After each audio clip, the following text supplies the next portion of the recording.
Hace mucho tiempo yo quería hacer un podcast hablando del libro de las 48 leyes del poder, porque mis seguidores siempre me han hablado del libro y yo ya lo leí y yo siempre les he dicho, o sea, el libro es bueno, yo no te voy a decir que no, es bueno, es interesante, pero es muy tóxico, muy cínico, muy cruel, por decirlo así. Y de alguna forma a ti te llena de esa energía. Entonces hoy voy a hablar de ese libro, aprovechando una pregunta que me hizo José Fuentes en Instagram, José F. Fuentes Q, que me dice, hola crack, en el libro de 48 leyes del poder, la ley número 6 menciona, busque llamar la atención a cualquier precio. ¿El silencio es importante o qué piensas de esta ley? Me pregunta José. En estos tiempos el silencio es muy importante porque todo el mundo está buscando llamar la atención. Entonces la mejor forma de llamar la atención hoy en día es hacer todo lo contrario. Es mostrarse en silencio. Ser misterioso es la mejor forma de llamar la atención hoy en día. Si te digo. Entonces, es todo lo contrario a lo que dice la ley, tal cual. Tal vez en esa época o en el momento en el que él lo escribió, la ley tenía mucho más sentido, pero hoy día todo el mundo está buscando llamar la atención. Además, se nota. Entonces yo creo, hablando propiamente de esa ley, que la mejor forma de llamar la atención es precisamente no publicando nada en Instagram, no publicando nada en tu vida de tu vida personal. O sea, haciendo como lo contrario a lo que está haciendo la gente. De pronto no tener redes sociales. Eso es raro. Eso ya genera un impacto. Es hacer todo lo que la gente no está haciendo. La gente siempre se la pasa en redes sociales. Si una mujer conoce a alguien que no tiene redes sociales, es como que, wow, este man es distinto, es diferente, por ejemplo. Entonces sí, ¿por qué voy a hablar del libro ahora? Porque el libro, o sea, me han hecho varias preguntas. El libro es bueno, yo no te voy a decir que no. Yo lo leí ya hace bastante tiempo, hace varios años. En el momento en el que yo lo leí, me tramó. O sea, me volví tóxico, si te digo. Empecé a creer todas las leyes. Es más, hubo una época en que yo me quería tatuar todas las leyes. Con eso te digo todo, o sea, súper fanático. De verdad, digamos que estaba empezando a leer. Tampoco es que leyera así como lo hago ahora. Digamos que estaba empezando a leer y leí ese libro y me pareció fenomenal. ¿Qué es lo que pasa? Que yo siento que el libro es tóxico. O sea, de alguna manera te contamina. Te hace ver como una víctima. Donde, pobrecito tú, estás rodeado de malos amigos, de mala gente. Todo el mundo te quiere hacer daño, todo el mundo te envidia. Y no es cierto.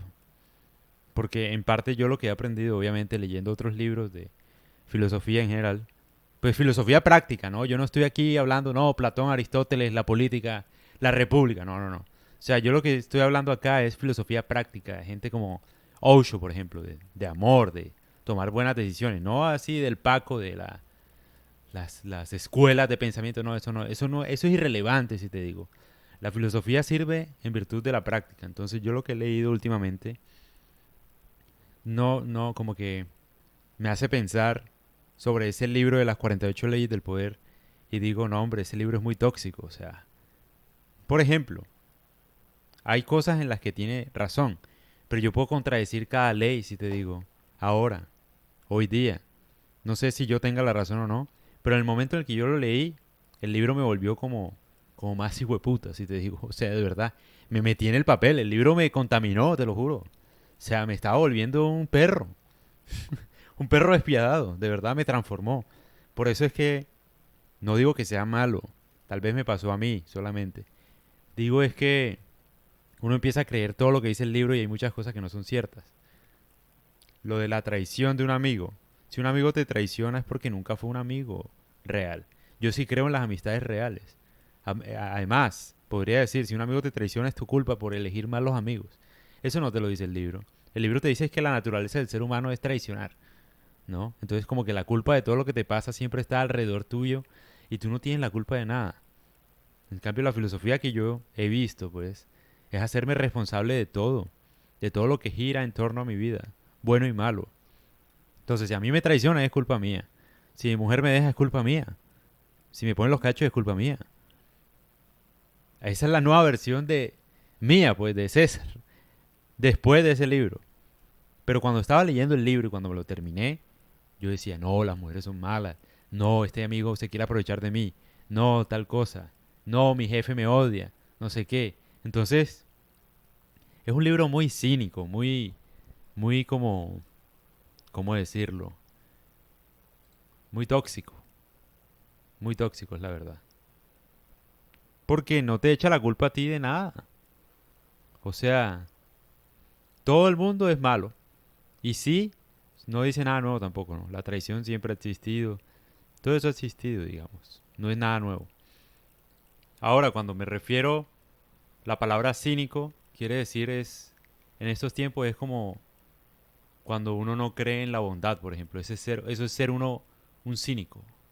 Cuando uno no cree que la bondad exista o que la sinceridad existe.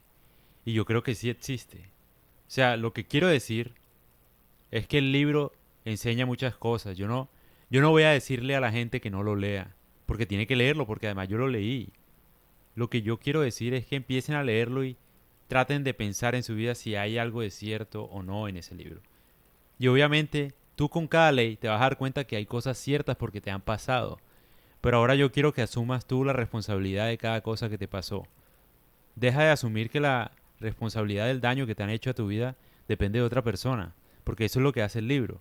Tu jefe, tu novia, tus amigos traicionan, la gente te envidia, etcétera.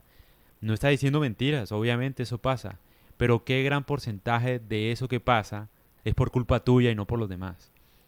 Entonces yo estoy leyendo otras cosas hoy en día y puedo analizar mejor lo que me pasó con ese libro y a mí me pareció fabuloso, o sea, uno debe leerlo porque por el simple hecho de que a uno lo atrapa el libro. Es bueno. Entonces, si hay algo que te atrapa a leer, obviamente debes leerlo porque la idea es tener el hábito de la lectura. Y si eso te gusta leerlo, síguelo leyendo. Hay que leer basura también. Y no estoy hablando basura de este libro, no. Pero digo en general, uno debe leer lo que sea y uno poco a poco como que va evolucionando. O sea, yo cojo los libros como si fueran un nivel de videojuegos. Al principio, cuando yo empecé a leer, yo leía de todo, cualquier clase de basura, no sé, libros malos de motivación, de lo que sea. Y uno como que a medida que va leyendo va adquiriendo más nivel, me parece. Entonces yo leí ese libro y he leído otros que me parecen mejores y por eso saco esa conclusión hoy día. Pero por ejemplo, sí, hay leyes que tienen sentido. Por ejemplo, la de no brilles más que tu jefe, por ejemplo. No sé cuál ley es esa. Tiene sentido, pero yo la podía contradecir y pues si tu jefe envidia que tú seas mejor que él, es porque estás en un cargo malo o en un empleo malo o en un trabajo malo. Porque generalmente, si tú eres mejor que tu jefe, le conviene a tu jefe y te conviene a ti. Hay un caso de un man en Silicon Valley, por ejemplo. El man, no recuerdo el nombre y no sé ni dónde lo vi, la verdad. El man trabajaba creo que para Google, no sé para qué empresa. El man no hacía nada. Iba, trabajaba 2 horas y se iba. Entonces los compañeros decían, bueno, pero este man no trabaja, no hace nada y tal. Pero la vaina es que el man es un genio. El jefe estaba contento de que el man fuera un capo y brillara así. Porque el man en 2 horas hacía lo que el resto de gente normal no era capaz de hacer. En 2 horas el man podría generarle una ganancia a la empresa de $2 millones, por ejemplo. Con 2 horas de trabajo. Eso no lo hace nadie. Entonces el man tenía ciertos beneficios por parte de su jefe, porque a su jefe le convenía tenerlo así. Darle esa licencia, que hiciera lo que se le diera la gana. Hay personas así. Entonces depende, ¿no? Obviamente si estás en una burocracia, en Latinoamérica, por ejemplo, la burocracia es muy fuerte. Obviamente tu jefe sí te puede envidiar porque además aquí no hay gente talentosa. Entonces si te ven con talento, pues obviamente se van a cerrar. Pero hoy día todo es remoto. Digamos que el tema de brillar más que tu jefe no es muy claro, no está muy definido. Eso es algo muy de oficina tal vez, de ir a la oficina. Pero virtualmente, remotamente, ¿cómo haces tú para brillar más que tu jefe? No sé, dando buenos resultados, no sé. O sea, no te pueden envidiar así por eso necesariamente. Entonces ahí la ley no aplica. Y así pasa con todas las leyes. O sea, el libro es bueno. Robert Greene me parece un man capo y tal, pero hay que entender también cómo él escribió los libros. Los libros. El man siempre fue rechazado, tuvo problemas con las viejas, con todo en general. No, como que no daba pie con bola, dicen en Colombia. No le salía nada. Entonces, uno entiende por qué el man, digamos, escribió todos esos libros, que son muy buenos. Otra cosa, digamos, una crítica, pues, del libro es que Obviamente asocia la historia con ciertos pasajes de la ley, pero para mí también adecúa la ley a la historia. Es decir, la historia obviamente es contada por la gente que ganó y toda historia tiene una malinterpretación a la hora de escribirse. Entonces todas las historias obviamente pareciera que tuvieran una relación con la ley, con lo que él está diciendo, pero no quiere decir que necesariamente haya pasado así. Hay casos, no sé, la traición de Julio César, de César Augusto, no sé. En fin, hay muchas traiciones en la historia. El mejor amigo, lo que sea. Digamos que uno no entiende el contexto, ¿no? Pues uno ve la traición y uno dice, no, sí, no hay que confiar en nadie. Pero en el momento hay mucho detalle que queda ausente en la historia. Entonces sí, nadie sabe los detalles de por qué fue la traición. Hay que entenderlo bien. O sea, obviamente la naturaleza del ser humano es buscar lo mejor para uno, pero si, por ejemplo, tú eres lo suficientemente sensato y egoísta como para rodearte solo de personas valiosas, nadie te va a traicionar porque es que tú eliges bien siempre. Y esa es mi crítica al libro en general. Yo no creo que la gente envidie, te quiera hacer daño y te joda la vida porque sí, o sea, tú en parte tú lo permites, tú eliges mal, tú no tienes valores, entonces te rodeas de gente mala y tarde o temprano te van a traicionar, pero no es culpa de la gente en sí.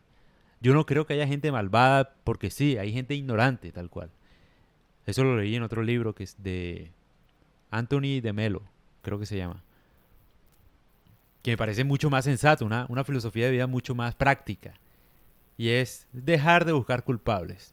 Y el libro, la mayoría de cosas de lo que hace es buscar culpables o buscar como formas de ganar, eso de tomar crédito pero sin dárselo a la gente, cosas sucias, o sea que ¿no? Es tóxico el libro, es tóxico, pero no quiere decir que sea malo. Es muy bueno, a mí me gusta, la verdad. De verdad, yo no lo he vuelto a leer, pero bueno, sí es, y me pareció lo más sensato, increíblemente sensato que había leído. Nunca en la vida había leído algo así, de verdad. En ese entonces.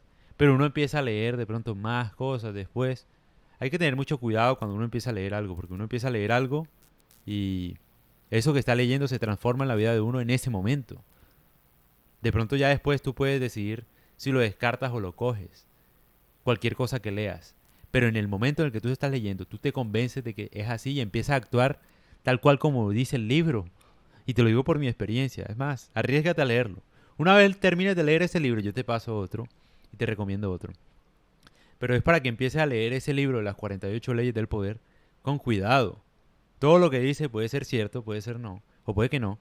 Pero lo que a mí me parece es, por ejemplo, que uno debe tener un orden también a la hora de leer algo. Digamos, ahí esas leyes, digamos, están sustentadas en la historia, ¿no? Pero la historia es muy maleable. Es mejor uno tener o tomar decisiones de acuerdo a la ciencia y no a la historia. Esto ya se sale un poco de lo que quiero decir, pero quiero que entiendan por qué. Porque si uno entiende cómo funciona la física, la biología, las matemáticas y la filosofía en general, uno entiende cómo funciona el mundo y las relaciones y todo, el trabajo, los negocios, el capitalismo, everything, everything. Me volví bilingüe, en serio. Entonces ahí uno se da cuenta, por ejemplo, que no se trata uno de interpretar cómo la historia te dice cómo es la naturaleza humana, sino de entender cómo funciona la naturaleza en sí, cómo funciona la evolución en sí, en las especies, no solamente en el ser humano. Si tú entiendes eso, o sea, si tú lees a Darwin, si lees a Adam Smith, si lees a Schopenhauer, vas a tener unas bases para entender la vida mucho mejor que si leyeras 48 leyes del poder. Eso es lo que quiero decir. Hay que irse a la fuente original y vas a entenderlo cuando lo hagas. De pronto ahora no me entiendes por qué. Lo importante es que cojas el gusto por la lectura, mejor dicho. Si te gusta 48 leyes del poder, léelo y reléelo. Y después lee más cosas y vuelve a la fuente original, a la fuente. Si quieres leer la historia de las traiciones, vuelve al libro, los primeros libros escritos sobre el Imperio Romano, por ejemplo, y entiende bien esos libros para que veas los detalles de la interpretación que le puede dar Robert Greene, que él no lo está haciendo mal, él hizo un excelente trabajo, o sea, un libro increíble de los más vendidos del mundo, por ejemplo. Pero no quiero es que la gente se contamine con lo que dice el libro, porque uno vive paranoico, uno vive estresado cuando lee ese libro, porque piensa que todo el mundo le va a hacer daño, y lo digo desde mi experiencia. Entonces yo ya no creo más en eso, la verdad. Pero obviamente no puedo quitarle la oportunidad a la gente de que lo lea. Porque es importante leerlo, porque yo lo leí además. Darse cuenta.